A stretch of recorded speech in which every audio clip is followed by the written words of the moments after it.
올해는 종교개혁 500주년이 되는 해입니다. 그래서 어느 해보다 바른 신앙에 대한 관심이 많습니다. 여러분, 어떤 신앙이 바른 신앙일까요? 우리는 하나님의 말씀 속에서 그 해답을 찾아야 합니다. 오늘 본문은 엘리야와 바알 선지자 450명이 영적 싸움을 벌이는 이야기입니다. 당시 이스라엘은 바알 신앙이 주류를 형성하고 있었습니다. 하나님을 믿는 사람들이 없었던 것은 아니지만 그들은 핍박의 대상이었습니다.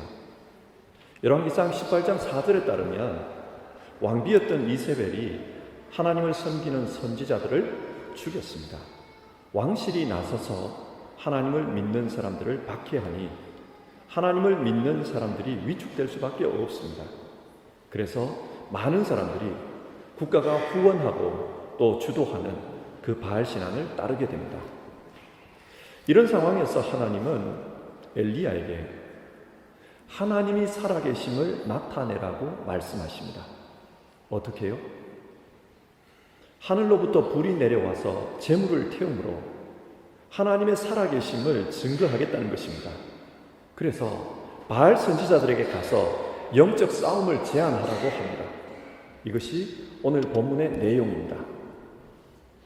오늘 본문을 자세히 보면 이 싸움에는 세 부류의 사람이 등장합니다.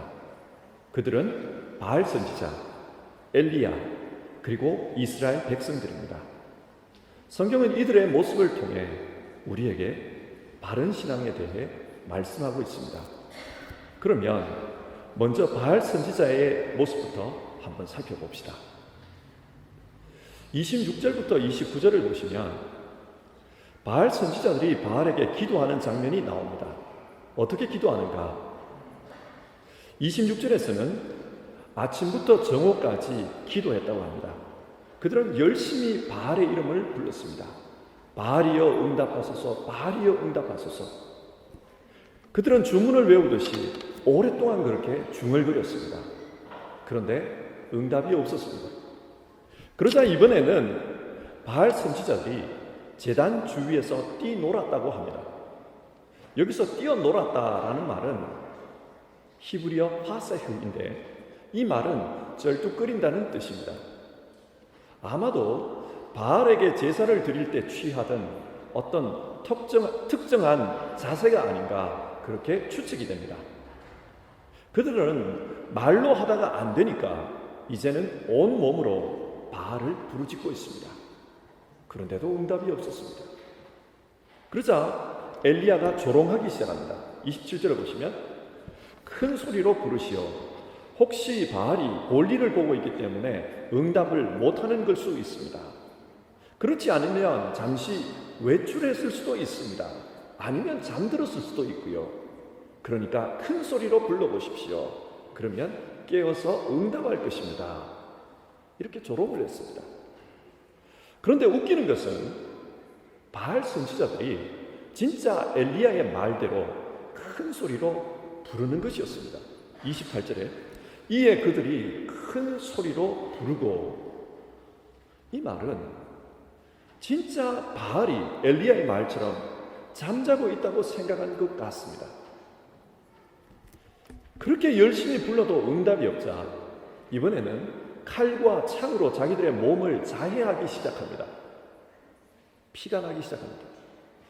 그런데 28절 이런 행동을 그들의 규례를 따라, 성경은 그렇게 표현합니다. 그들의 규례를 따라.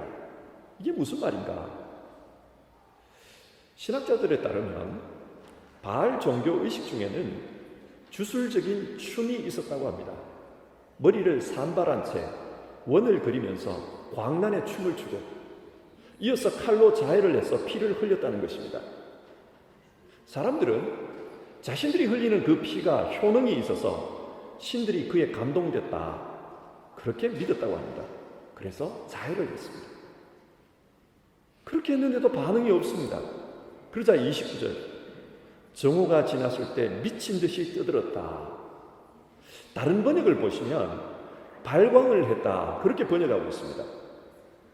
신학자들은 이 부분을 바알 선지자들이 주문을 외우면서 종교적인 엑스터시에 빠져든 것이 아닌가 그렇게 추정합니다. 종교적인 엑스터시 상태에서 계속해서 열광적으로 벌벌 떨면서 부르짖는 겁니다. 성경이 지금 이것을 통해 말씀하는 것은 바알 선지자들은 자신들이 할 수 있는 모든 노력을 다했다는 것입니다. 하지만 결과는 어떠했는가? 29절입니다. 아무 소리도 없고 응답하는 자나 돌아보는 자가 아무도 없더라. 여러분, 여기서 성경이 말씀하는 바른 신앙이 무엇입니까? 바른 신앙은 열심 이전에 그 신앙의 대상이 발라야 함을 교훈합니다. 신앙의 대상이 바르지 않으면은 그 어떤 열심도 그 어떤 희생도 소용이 없습니다. 아무리 오래 기도하고 아무리 자기 몸을 자해하면서 그렇게 기도한다고 해도 응답이 없습니다. 바알 신앙이 어떤 신앙입니까? 바알 신앙은 척박한 환경 속에서 축복을 기원하는 인간의 욕망이 만들어낸 신앙입니다. 가나안 지역은 기후와 땅의 형편을 고려할 때 농사에 적합한 지역이 아니었습니다. 그럼에도 사람들은 그 땅에서 농사를 지었고 또 그 농사를 통해서 풍요롭게 되기를 기원했습니다. 객관적으로 보면 풍요롭게 살 수 없는 조건인데 풍요롭게 살고 싶었습니다. 이런 상황 속에서 바알 신앙이 탄생합니다. 메마른 팔레스타인 땅에서 농사를 잘 지으려면 제일 중요한 것이 비입니다. 우기 때에 비가 많이 와줘야 농사를 잘 지을 수 있습니다. 그래서 이들은 비를 주관하는 신 바알을 고안해낸 것입니다. 우리는 인간의 간절함을 이해할 수 있습니다. 우리도 살면서 뭔가 어려움에 처하면 그 어려움을 이길 수 있는 긍정적인 뭔가를 믿고 싶어 합니다. 그러나 그것이 인간이 만들어낸 신이라면 결코 그 신은 응답을 줄 수 없습니다. 그렇다면 바른 신앙의 대상은 누구입니까? 살아있는 신입니다. 오늘 성경은 그 신이 삼위일체 하나님이라고 말씀합니다. 예수 그리스도를 통해서 우리에게 찾아오시고 성령 가운데서 우리와 만나주시는 그 삼위일체 하나님이 신앙의 대상입니다. 우리가 신앙하면서 한 번쯤 생각해 봐야 하는 문제는 우리의 종교적인 열심보다 우리가 신앙하는 하나님을 정확히 알고 있느냐, 거기에 대해서 점검해 봐야 합니다. 호세아서 4장을 보면 타락한 그 시대를 향해서 호세아 선지자가 이 백성이 지식이 없으므로 망하는도다 그렇게 탄식합니다. 여기서 말하는 지식이란 인간의 지혜, 세상적인 지식을 의미하지 않습니다. 하나님을 아는 지식입니다. 하나님을 아는 지식이 없이 그렇게 믿으면 엉뚱한 모습이 나타난다는 것입니다. 예수님의 말씀을 들어보십시오. 영생은 곧 유일하신 참 하나님과 그가 보내신 자 예수 그리스도를 아는 것입니다. 우리가 신앙하는 이유는 영생을 얻기 위해서입니다. 그리고 그 영생은 하나님을 아는 것에서 비롯된다. 주님은 말씀하십니다. 신학 용어 중에 묵종적 신앙이라는 것이 있습니다. 교회의 성도들이 하나님에 대한 지식과 결단이 없이 교회가 가르치는 신앙을 맹목적으로 추종하는 것을 의미하는 단어입니다. 예를 들어 중세 교회에서는 설교를 라틴어로 했습니다. 그래서 라틴어를 모르는 사람들은 그 설교가 무슨 말인지를 이해하지 못했습니다. 그리고 성경도 라틴어로만 번역이 되어 있었습니다. 그러니 성경이 말씀하는 하나님에 대해서 대부분의 사람들은 몰랐습니다. 단지 그들은 주일에 예배당에 가서 거기에 앉아 있다가 신부님이 떡을 주면 그 떡을 받아 먹고 왔습니다. 어떤 사람이 묻습니다. 당신은 하나님을 믿습니까? 예, 믿습니다. 그러면 당신이 믿는 그 하나님을 나에게도 좀 소개해 주실 수 있겠습니까? 그러자 할 말이 없습니다. 그래서 잘은 모르는데 내가 믿는 하나님은 우리 교회에서 믿는 그 하나님입니다. 그렇게 대답을 합니다. 여러분, 이것이 묵종적 신앙입니다. 종교개혁자들은 이 묵종적 신앙을 반대했습니다. 이것이 교회를 망치는 주범이라고 보았습니다. 그래서 종교개혁자들이 제일 먼저 했던 일은 자국으로 성경을 번역하고 또 자국으로 설교를 하도록 한 것입니다. 그래야 성도님들이 하나님을 바로 알 수 있기 때문입니다. 여러분, 신앙에서는 신앙의 대상인 하나님을 바로 아는 것이 제일 중요합니다. 바른 신앙은 신앙의 대상을 바로 알고 바로 믿는 데에 있습니다. 그리고 두 번째로 살펴볼 인물은 엘리야입니다. 엘리야가 영적 싸움을 위해서 가장 먼저 하는 일이 무엇이었습니까? 30절을 보시면 그가 무너진 여호와의 제단을 수축하되, 여기서 수축하되라는 말은 수리한다는 뜻입니다. 이곳에는 원래 하나님을 섬기던 예배 제단이 있었습니다. 그런데 사람들이 바알을 섬기면서 이 예배 제단을 떠나버렸습니다. 그러니까 이 예배 제단이 폐허가 된 것입니다. 사실 예배의 제단은 하나님을 만나는 장소였고 그곳에서 하나님과 영적인 교제를 나누는 장소였습니다. 이 무너진 제단은 이스라엘의 그 당시 영적 기류를 잘 말해줍니다. 하나님과의 교제가 끊어졌습니다. 하나님과의 영적인 만남이 이루어지지 않고 있었습니다. 그래서 엘리야는 이 영적 싸움을 하는 데 있어서 제일 먼저 무너진 제단을 수리합니다. 하나님과의 영적 교제를 회복하는 데 집중했다는 말입니다. 신앙은 하나님과의 관계의 문제입니다. 성경은 이 관계를 언약이라는 단어로 우리에게 설명해 줍니다. 언약, 독일어는 분트로 번역을 하죠. 분트가 뭡니까? 하나님과 우리가 연합하는 것입니다. 하나님과 우리가 하나가 되어서 살아가는 것입니다. 하나님과 우리와의 관계는 분트, 하나가 되어서 함께 살아가는 것입니다. 기독교 신앙이 궁극적으로 목표로 하는 것은 바로 이것입니다. 보십시오. 하나님은 독생자 예수 그리스도를 보내셔서 우리와 하나님 사이에 있는 막힌 담을 허물어 버렸습니다. 죄의 담을 허물어 버렸습니다. 그래서 예수 그리스도 안에서 하나님과 우리가 하나가 되게 해주셨습니다. 그리고 그 증거로서 우리에게 하나님의 영을 보내주십니다. 하나님이 진짜 우리와 함께 계시다는 것을 그의 성령을 통해서 우리에게 확인시켜 주십니다. 신앙에서 중요한 것은 이것입니다. 하나님과 우리가 함께 살아가는 것입니다. 그리고 세상의 종말의 모습을 한번 보십시오. 세상 마지막 때에 이루어질 일을 요한계시록 21장은 어떻게 말씀합니까? 하늘로부터 하나님이 계시는 그 도성이 우리에게로 내려옵니다. 그래서 우리는 그곳에서 하나님과 영원히 함께 살아갑니다. 뭡니까? 하늘에 있는 하나님과 우리가 하나로 만납니다. 분트가 되는 것입니다. 우리가 드리는 이 예배는 바로 하나님과 하나 되었다, 하나님과 분트가 되었다, 하나님과의 그 관계를 보여주시는 것입니다. 신앙은 하나님을 만나고 하나님과 교제하고 하나님과 함께 살아가는 것입니다. 그렇다면 여러분, 우리 스스로 한번 점검해 봅시다. 지금 우리의 제단은 어떤 상태입니까? 우리는 이 제단에서 하나님과 교제하면서 하나님과 함께 살아가고 있습니까? 그것이 중요합니다.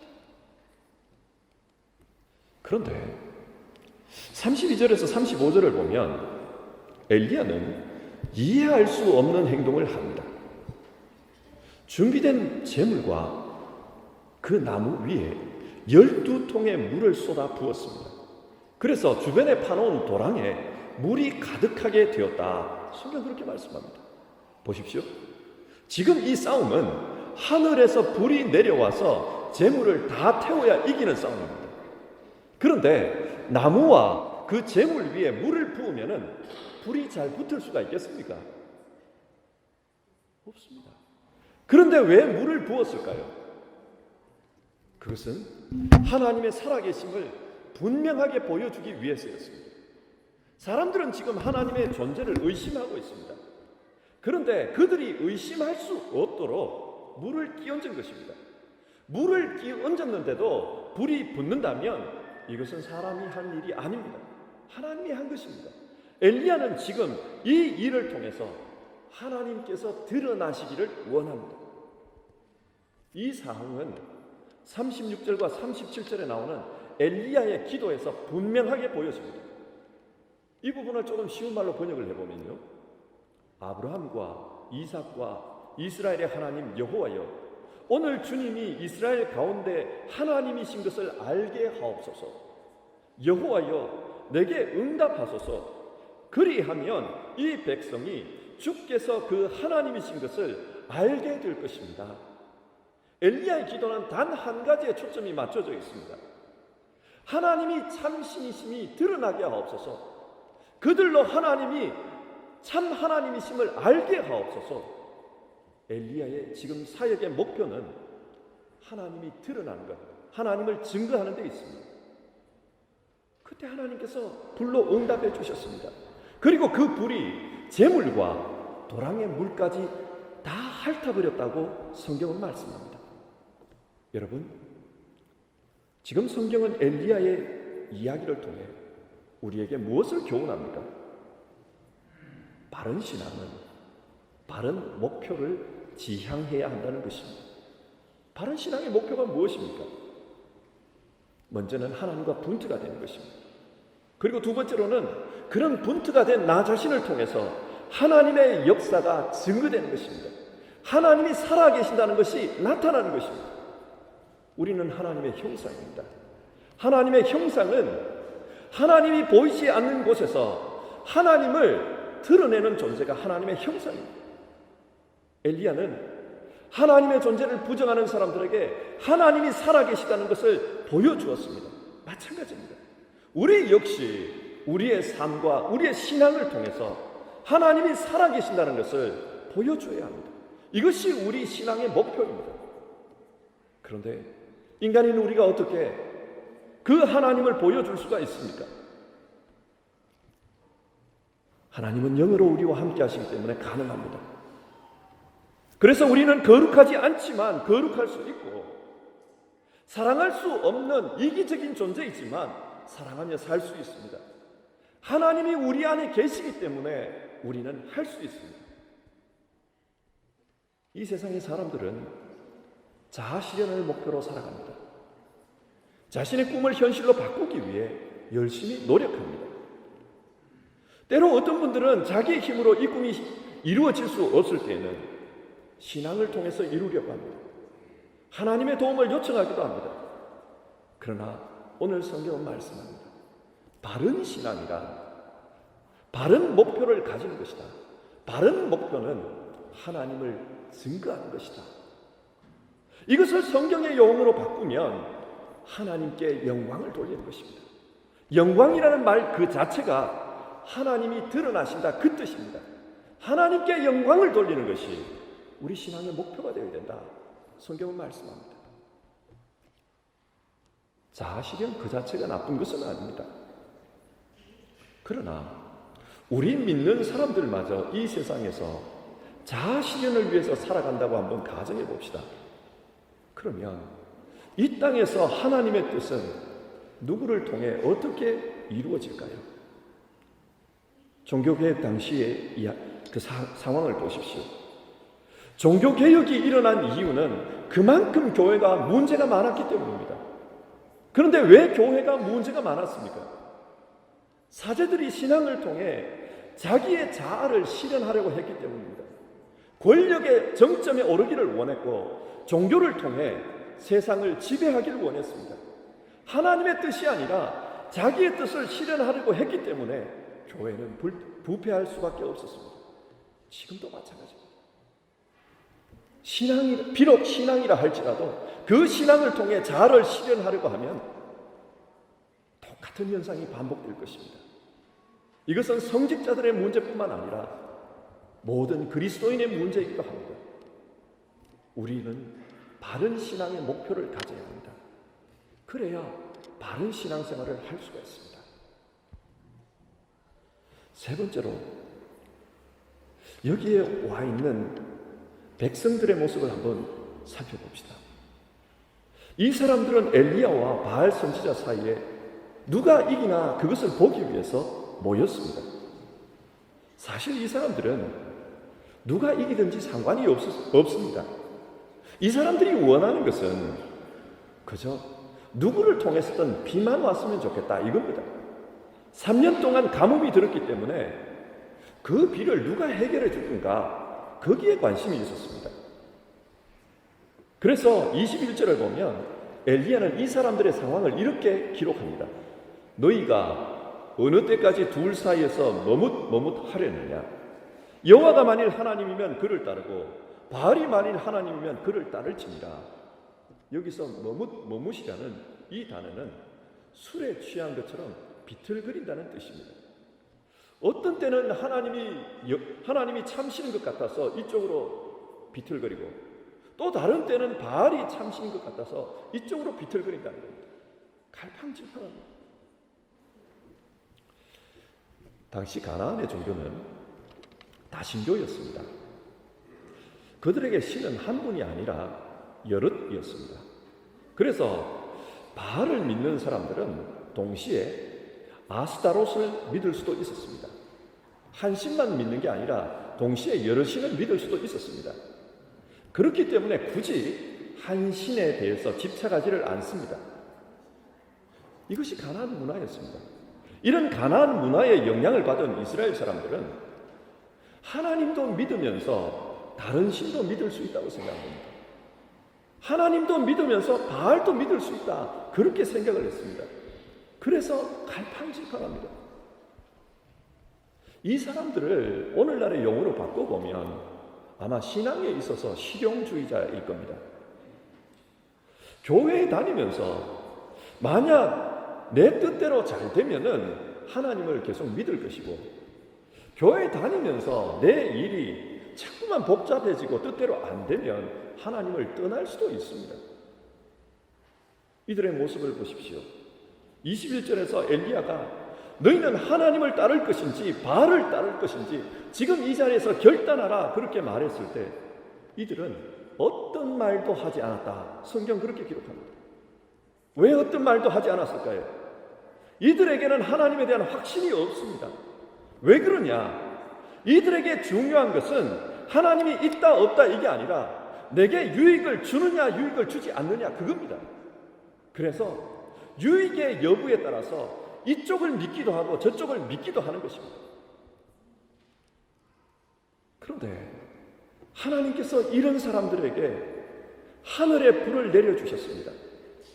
그들의 눈앞에서 하늘에서 불이 내려와 재물이 타는 것을 보았습니다. 그러자 이들이 어떤 반응을 합니까? 39절을 보면 모든 백성이 보고 엎드려 말하되 여호와 그는 하나님이로다, 여호와 그는 하나님이로다. 이 말을 반복합니다. 이들은 눈앞에서 그 불을 보고서 태도가 달라졌습니다. 하나님만이 참신이다, 그렇게 인정을 합니다. 여러분, 여기서 성경이 우리에게 교훈하는 바른 신앙이 무엇입니까? 바른 신앙은 하나님 앞에서 우리 태도의 문제입니다. 오늘 성경이 요구하는 태도는 어떤 일이 있어도 어떤 상황이어도 유익이 있고 없고를 떠나 하나님을 섬기는 것, 그게 바른 태도다, 그걸 말씀해 줍니다.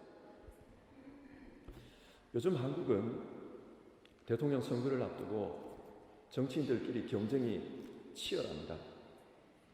정치에는 진보도 있고 보수도 있고 또 중도도 있습니다.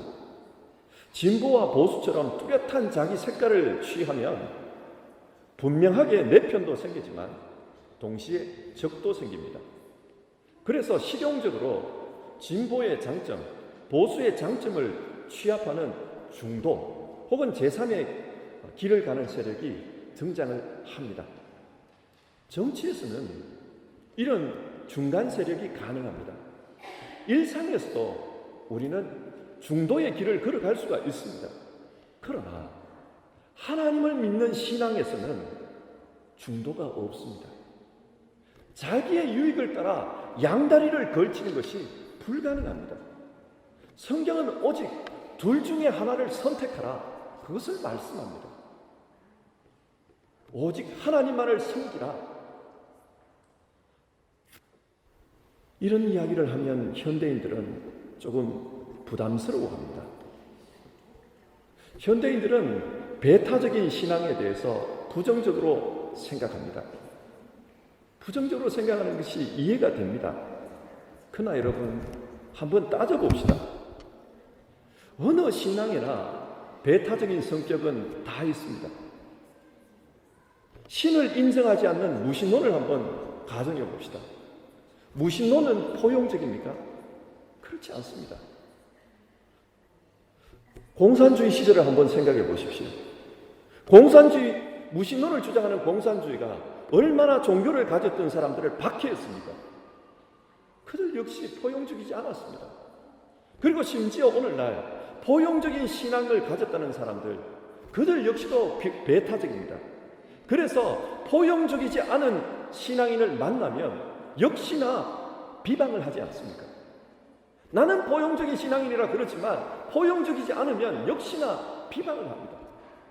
하물며 절대적인 진리를 추구하는 종교에서 배타적인 성격은 나타날 수밖에 없습니다. 주님께서 우리에게 말씀하십니다. 한 종이 두 주인을 섬기지 못하리라. 신앙에서 두 길은 불가능합니다. 중도도 불가능합니다. 신앙에서 하나님 앞에서는 이 길이냐 저 길이냐 둘 중에 하나입니다. 말씀을 맺겠습니다. 우리는 열왕기상 18장을 통해서 바른 믿음에 대해서 생각해 보았습니다. 바른 믿음은 믿음의 대상이 올바라야 합니다.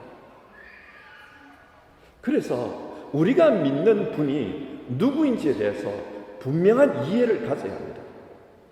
그리고 바른 믿음은 믿음의 목표가 옳아야 합니다. 바른 믿음은 하나님의 영광을 지향해서 나아가야 합니다. 그리고 바른 믿음은 하나님 앞에서 자기 태도가 분명해야 합니다. 전적으로 하나님만 섬기겠다. 그런 태도가 바른 신앙일 수 있습니다. 여러분, 이 말씀을 통해 우리의 신앙을 한번 살펴보도록 합시다. 기도하겠습니다.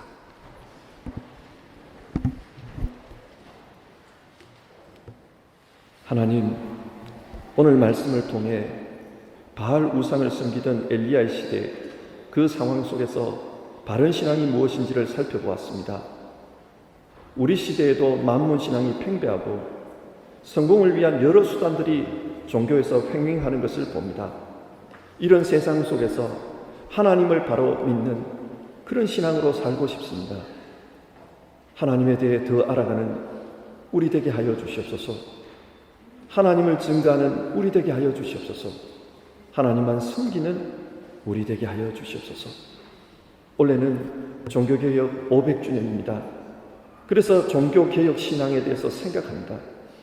그러나 우리가 개혁을 외칠 때 또 누군가는 우리를 향해 사실은 너희가 개혁의 대상이고 너희가 문제라고 지적을 합니다. 개혁을 말하는 내가 개혁의 대상이 될 수 있다는 것을 알게 됩니다. 그래서 주님, 올 한 해 누구를 개혁시키려 하기보다는 자기 스스로를 개혁하는 한 해가 되게 하여 주시옵소서. 우리의 신앙을 돌아보며 우리 스스로가 바른 신앙으로 나아갈 수 있도록 주님 도와주시옵소서. 하나님만 섬기기를 원합니다. 예수님의 이름으로 기도드립니다. 아멘.